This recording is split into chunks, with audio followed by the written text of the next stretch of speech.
Lander Vikram को south pole पर land किए 3 दिन बीत चुके हैं।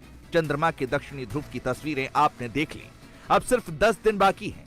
ऐसे में सबकी नजर इस बात पर है कि चंद्रयान को गए 72 घंटे हो गए तो उसे चांद पर क्या मिला। मिशन चंद्रयान 3 की पहली रिपोर्ट आ गई।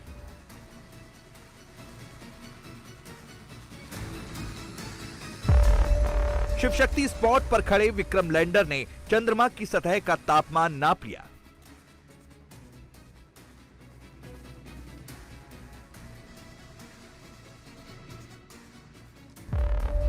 दक्षिणी ध्रुव से सामने आया चौंकाने वाला खुलासा।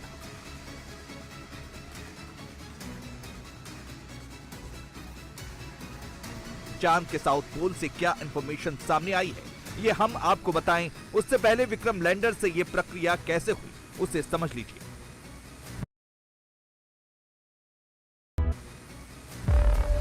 विक्रम लैंडर में चेस्ट यानी Chandra's surface thermophysical experiment payload लगाया गया है। ये एक तरह का इक्विपमेंट है जो सतह के 10 सेंटीमीटर नीचे तक जाता है।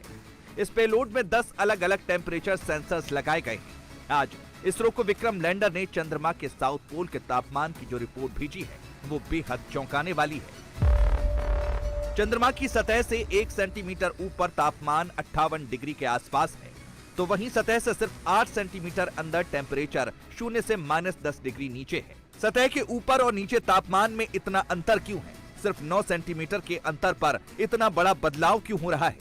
अब इसरो और दुनिया भर के वैज्ञानिक चंद्रयान 3 की इस पहली रिपोर्ट पर रिसर्च करेंगे।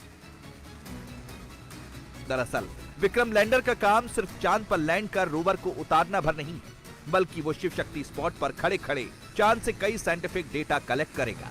इसीलिए विक्रम लैंडर में 3 पेलोड लगाए गए हैं। Radio anatomy of moon bound hypersensitive ionosphere यानी RAMBHA, Chandra surface thermophysical experiment यानी चेस्ट और instrument for lunar seismic activity ILSA। इन तीनों पेलोड को अलग अलग काम बांटे गए।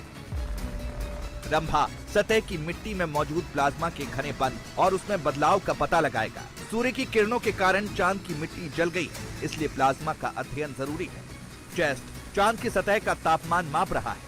ILSA लैंडिंग साइट के आसपास भूकंप की गतिविधि को मापने और चांद की खनिज संरचना को समझने के लिए सतह की मैपिंग और फोटोग्राफ लेगा। दौड़ लगा रहे हैं हम समय के खिलाफ, क्योंकि 10 दिन में हमको जितना हो सके उतना काम करना है। जो रंभा पेलोड जो उसके वहाँ की प्लाज्मा आयन एमिशन